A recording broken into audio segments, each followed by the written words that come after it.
Thanks for staying with us for 13 News Now at noon. I'm Ashley Smith. I'm Bethany Reese. Today, we remember those who paid the ultimate sacrifice for our freedom. This morning, staff with the Virginia Department of Veterans Services honored those buried in Suffolk. Casey Baylor spoke to a family recognizing their loved one.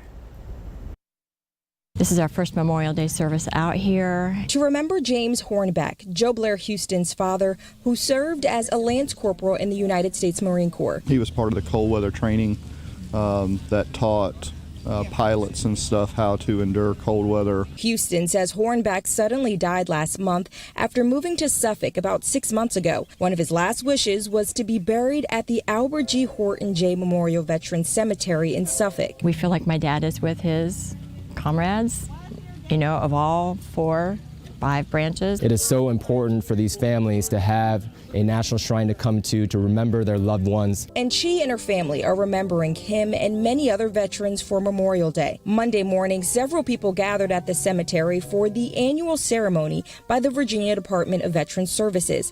People placed flags at each grave within the cemetery as families, veterans, and service members reflected. And I think the men and women who are buried here, whether they were killed in action or were veterans who served, did die or did serve for our today. Houston says coming out here today means celebrating the life of her dad, as well as the many men and women who served. In Suffolk, I'm Casey Baylor for 13 News Now.